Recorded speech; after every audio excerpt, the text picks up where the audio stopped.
That's Pretty Green from the new Jam album, Sound Effects. And this is your 5th album, boys, right? How long did this one take to record? Bleeding long while, Gary.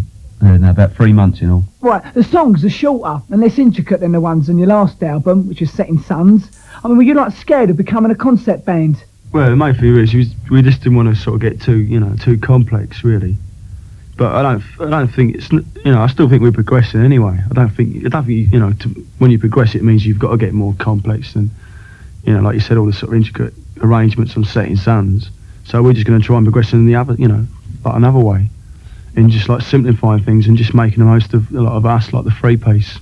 And I think we've done that to a certain extent on the new LP. But I think it's something really we can explore a lot more. And I think we will do next year, really. And also in terms of recording as well, because I think, we all think that 3 months is, it's just ridiculous, really. So, for a band like us, we don't, if we had all the songs rehearsed and all the rest of it and written, I mean, we could make an LP in 2 weeks, no bother.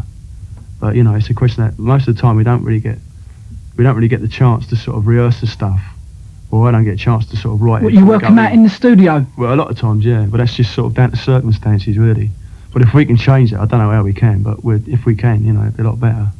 I think we get a lot liver sound as well. On the album, there are like loads of things like backward guitars and a bit of brass. I mean, you just said something like Start is like number 65 in the US sort of disco charts. Brother Bruce is well happy, and there's a bit of there's a bit of whistling. I mean, are you gonna? I mean, these are all on the album. Are you gonna try and reproduce these things on stage? No, we can't whistle on stage. But what about, the brass and the backward guitar sort of thing? Do you sort of detach that, like the album side to the sort of like live side? Yeah, but I mean, at the same time, I still think the songs on this LP are much closer to what we actually like live anyway. More so than like, the last 2 LPs maybe. But I mean, it's even after you say like the brass and the backward guitar stuff, there's not really that many overdubs on the LP, not compared to Setting Suns and stuff like that. It's fairly simple, really. I mean, basically, it's like especially stuff like Scrape Away and Start, Pretty Green. It's really just 3-piece, We want to try and reproduce a lot of the stuff, as we would on stage. Sparser. Yeah, I mean, that works in both ways, and also the stuff we play on stage, we like to reproduce in the studio. Okay, and this is That's Entertainment.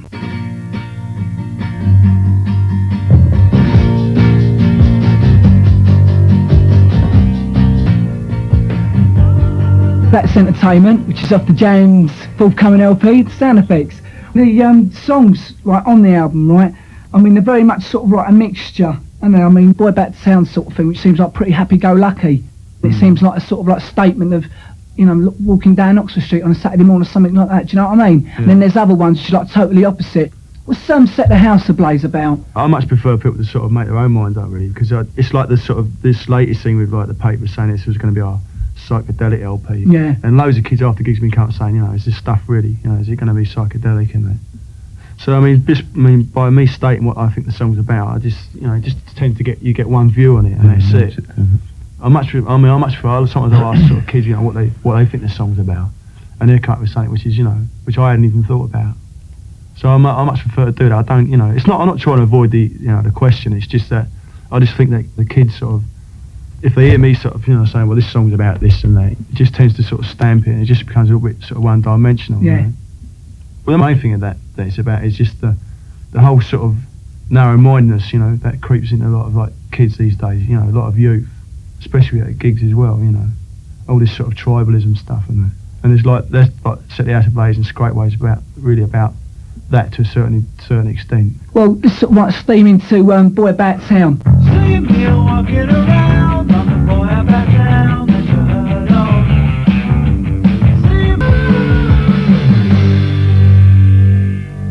of. Boy About Town.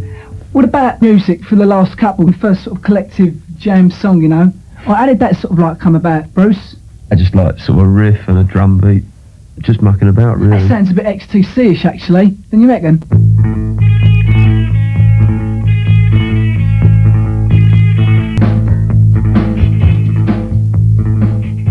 Did that one just sort of like come about, mucking about in the studio? Yeah, it was like me and Rick started playing something, and then me and Bruce done something else, and we just sort of fitted the two together. Well, that's how a lot of the songs come about anyway for this album. Either Rick, getting an interesting drum beat together, or a bass riff or whatever. Well, at the moment, you're doing, you know, 100-day tour of the British Isles. Yeah. It's Right. not quite 100. Well, something like that. Do you lot sort of all enjoy touring? Yeah, as long as we don't all end up with colds, it's all right. Yeah.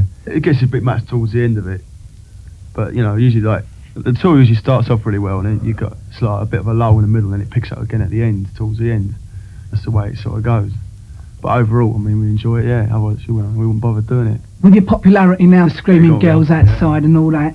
I mean, the places you're playing now, you know, with Bradford, Bingley Hall, or the D-Side Leisure Centre, where you can say something and, you know, Yeah, go you on. won't hear yourself, you know, for about 2 hours sort of thing. I mean, do you like playing those sort of places? I think you've got to have some sort of limit on it. I mean, I think when you talk about like Wembley's and 10,000, it's getting a bit out of hand.